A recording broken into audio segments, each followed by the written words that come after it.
Chris Jones here with us on the couch. There won't be too many people in triathlon world that don't know Chris. Chris, you just stepped down as women's performance or world-class performance coach. So kind of a tough decision, maybe. Yeah, it was a tough decision. People would say 12 months out from Olympic Games is at the right time. There's never a right time. But you know, people have asked me walking around here today, you know, why did you make the decision? And it's just a balance. It's a balance only of like, I've done 8 years, I've enjoyed it. I think I've given all I can give to the sport. And I was recognising that I wasn't possibly enjoying it as much as what I used to do. And the sport's changing, and also the governance of the sport's changing as well. And the governance of the sport in the UK is changing as a whole. So UK sport, the fund holds are much more involved with governing bodies. And I'd now come into the position of where I was probably more involved in that sort of discussion role, which was part of the role. But the problem is perception of inside the sport. People see you as that same person that you've been for the past 8-9 years. And I felt a little bit compromised. So I just thought it was time to, I'm not going to be effective here, I'm not going to do the job that I really need to do. And I just thought it was time to get out. Is there anyone who's sort of stepped in and taken over? No, there isn't. There's an interim period where they're going to use Mark Pierce, head of sports science, who's just going to act as a sort of lead on the women's side of things. Heather's going to manage it as well, the performance director. And that's where it will stay until Beijing. It's seen quite a lot of changes just recently. Yeah. Obviously, CEO Norman Brooks stood down at the end of last year, and his place has already been filled with Sarah Hyde-Peters, who interestingly has come from a very similar background to Norman. Yeah. Sarah Hyde-Peters should be refreshing. She's got a good reputation in athletics. She was popular, and also got some great business and management skills. So she's a plus. I think she's a real plus for the organisation. Yeah, interesting, definitely. Big year, obviously. You know, you've obviously taken a back step, although you've got other things going on, which we'll talk about. But the selection race, Madrid, it's going to be interesting because as yet we don't have one person who's officially qualified. I believe in either the men or women's. Yeah. Any predictions? It's a tough call, but it's a tough call. But if we go to the men first, because that's easier, I would expect the class and the experience of Tim Don to arrive in that position of going to Olympic Games and then allow himself time to prepare properly for the Olympic Games. Because this is the one. This is one for his career. He's learnt a lot of things from like the young athlete in Sydney, going into Athens, probably not quite preparation for the course, but now he's proven he can deliver on a given day. And he knows there, he's in the bunch, he's in the mix of some of the best athletes in the world. You know, I'd really love to see him get a medal. I think he's got an outside chance of getting a medal. He's going to have to be incredibly strong to go and test with Gomez. And I think I was really impressed with Simon Whitfield last year. So I'd still put Tim then in the mix of those athletes. I think he could really do that. Will Clark, to me, will go to the Olympic Games. He will perform at a really high level. He'll be a consistent performer, and he will take so much on from the Olympic Games, which will lead him towards London, where that will be probably his major career games. From then on, that's where it gets interesting. To me, the talent, if he can really get it right in the early part of the season, it'll be someone like Oliver Freeman. That I would really be interested to see how he does. But he is the Porsche. He's got all the right stats to say he can deliver a big performance. But the young pretender in the wings there, that's like a racer, and he really is a racer, is Alistair Brownlee. Yeah. He outran Will a couple of weekends ago across country. Yeah, I know he did. And so that's really exciting. And then you've got the consistent guy, been around a long time, Stuart Hayes, who again could be a great team player and part of an initiative to be part of the Olympic Games. But I'm not convinced he's at the level to contest. And I don't think he would be contesting in 2012. So there'll be real decision making over who's going to be more valuable, not just for Beijing, but also for the process to get to 2012 and do well in 2012. On the women's wide open after two athletes, I believe. And again, everyone's saying Fernandez and Snowsill, yes, they are dominant athletes in the world. Will they be dominant in a year's time? Who knows? Do dominant athletes always win at the Olympic Games? Simon Leslie did win at the Olympic Games. We went into other races and favourites again. Rasmus Henning on that bike course in Athens, we thought he would do well. So the Olympic Games, it's a different scenario, and it's dealing with the pressure, dealing with the course, dealing with the race. I don't believe one of those will have a great race. I think one of them will possibly race a consistent performance, one of them possibly won't. And then it leaves it wide open. And, you know, outside that at the moment, you know, even athletes like Nicholas Spirig are starting to move forward in the different coaching structures and getting stronger. She could be challenging for a bronze. Laura Bennett can be definitely challenging for a medal if she gets herself in the right position. It's just the way the race is going to go.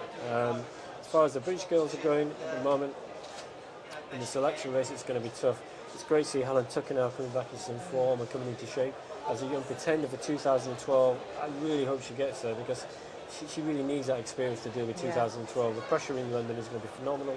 The expectation is going to be high on a small sport like ourselves. So that experience for her will be most valuable. I think, you know, the diehards, Michelle Dillon rocks up to the trials fit, she'll challenge.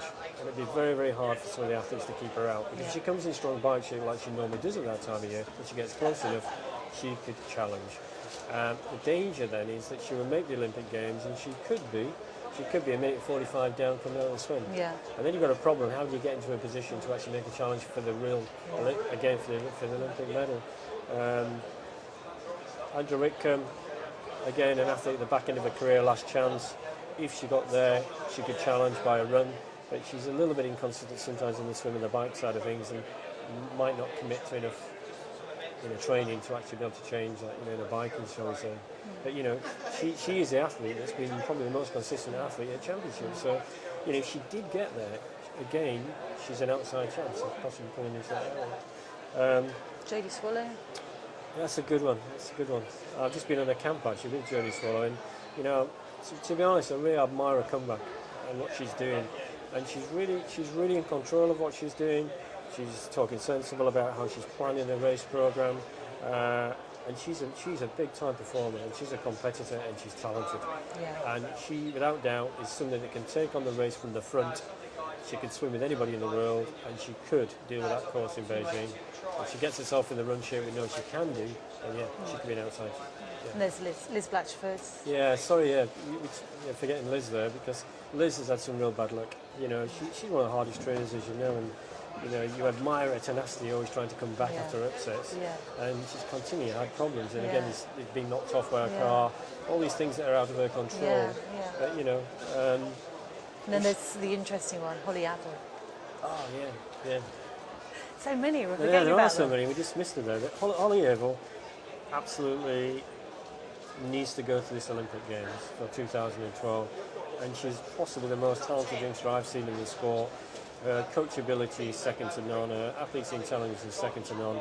So she's a dream athlete to coach. Ben Bright's doing a brilliant job with her, and I think she'll make the team. I actually think she'll make the team. That's a big prediction, but I think she'll make the team. Interesting.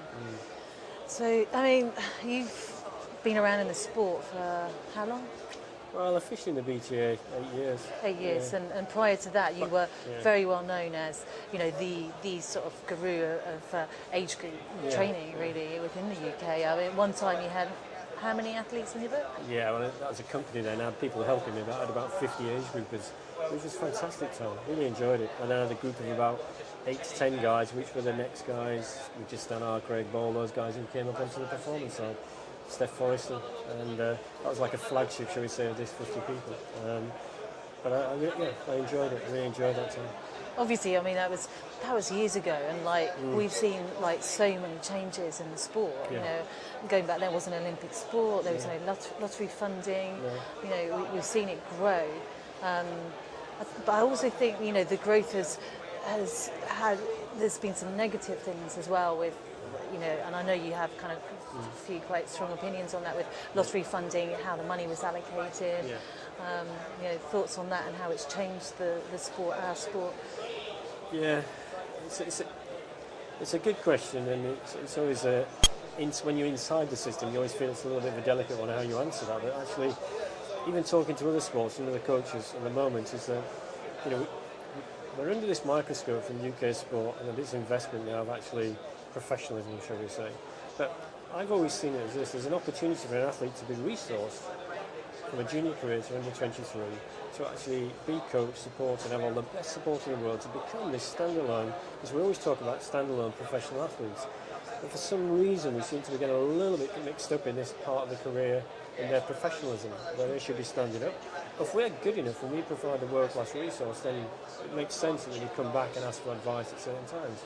But I'm not totally convinced that we should actually be still heavily in control of everything that they're doing as professional athletes. I think we need to stand up and make good decisions themselves beyond the professional circuit and learn to manage themselves like anybody who's a professional person. I think also the thing is that, you know, if you were an American athlete, New Zealand or an Australian athlete, before you get probably any recognition and support, you probably have to be about the top 6 or at least top 10 in the world before you come on the radar. But we do support people at a very high level who have actually done very little at times. And I think it creates a comfort, and there's a comfort zone being created. And I think it creates a comfort zone also with the coaches. And as I've said many times to the other coaches, is, you know, we don't expect the athletes to be comfortable, so why should we be comfortable? It shouldn't be comfortable. It's always new, it's always evolving. It's always about the next step and the next challenge. And words that I've used in recent interviews like desire and hunger and commitment and sacrifice, they're nothing to do with money, they're nothing to do with lottery, they're to do with an attitude. And that attitude is what, like yourself, when you operated on the European Cup circuit, you went out there off your own back, you created your own income, your own sponsorship, your own awareness, and you produced results because you wanted to do that. And lots of athletes at that time had to do that, so did Leslie and so on. I'm not saying we should completely go back to that, but what we should do is never take away, you know, the real want, the real why you want to do this. Because at the highest level of sport, that's what's going to get you there. Not just the fact that you get a grant from UK Sport to train. You know. So it's, the kind of, I guess the general feel could be that it hasn't, you know, it should be very positive. You know, the input of money and structure and resources should be very positive, but it hasn't always had a positive effect, I don't think, on our sport. Yeah, I think the difficult areas, if you look at like the junior development like we talk about in the under 23, it's easy to manage expectation at that point of an athlete's career. Once an athlete goes past that junior career and they're standing up and they can see other things, they can see more lucrative races, they can see different ways of earning money, shall we say, then there's always a fine line in actually keeping both parties agreed on the direction of where they should be going. And obviously there's only one way as far as the governing body's concerned, and that's to go win Olympic medal. UK sport, the Olympic medal. But the athletes get a little bit caught up in that, and there's lots of other things at times, just like professional cycling and sailing, then come back into the programme with a period of time prior to Olympic Games. I'm not saying which is right and which is wrong, and I think there's a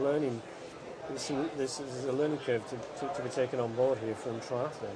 They need to look at actually how are they going to manage this, and how they're going to support athletes. And just because you don't necessarily do all the World Cups doesn't mean that you should be penalised. You are still a world-class athlete, you're still part of the GB programme. I just think at times the balance is out of sync. 2008, what plans have you got? 2008? Well, I'm currently now, I'm employed 3 days a week with Welsh Athletics. So that's more strategic, setting up an endurance model. And I'm doing some coaching with, first of all, I'm coaching Amanda Pritchard, who's 159, 700 metre race. So that's interesting. Probably trying to get her to Beijing. And then I'm doing some work with the Sports Council, which is developing coaches and developing systems and looking at different sports. First sport, I'm working with boxing, so that's very different. And then I've also got a contract with Ireland, so initially it's a 2-year contract to actually, again, strategically to try and put a triathlon model together for them in Ireland. So that's myself now as a consultancy company, and offering that sort of support to different sports. TTC. Yeah, I formed an arrangement with Simon, and I won't really be taking on too many online sort of coaching athletes. That's not really what sort of drew me to Simon. I've known Simon a long, long time. Possibly more interested in writing some books and actually some training aids, and maybe some sort of workshops, coaching workshops, and delivering sort of high level of sort of education, really. Very exciting. So are Ireland going to have anyone going to the Games 2008? It's really interesting because they've got Gavin Noble and Emma Davis, and Emma the rate of improvement has been incredible, and if she was to continue and chase the European flag, she'd have a really good chance of making the games for Ireland, which would be fantastic for Irish triathletes. They need to get the sport out there, and they need to get the funding agencies in Ireland to recognise that triathlon's a growing sport. It's got a mass age group participation. The races are huge in Ireland. Bigger fields than in the UK, half of them. But at the elite end, it's never been developed, and they just only go to a level of being good in Ireland, shall we say. They're not looking any further. But bringing Emma in from outside is going to really raise the standards. And they've got Gavin Noble there who's on the World Cup and sort of ranks around top sort of 25 in the European Championship. So they've got two athletes there that should pull it up. We've identified like 3 or 4 youngsters, and there's particularly 2 of them that have got as good of potential as I would actually see in any normal sort of junior or under 23 normal GB model. So there is some potential there. Yeah. Very exciting. Exciting times. Yeah, very, yeah. And I think we could probably sit here all day, couldn't we, and talk about the sport and stuff, but we won't. Yep. You've got lots of things to do. Yeah. And it's cool. Very good. Good talking to you, Chris. Good. Thanks a lot.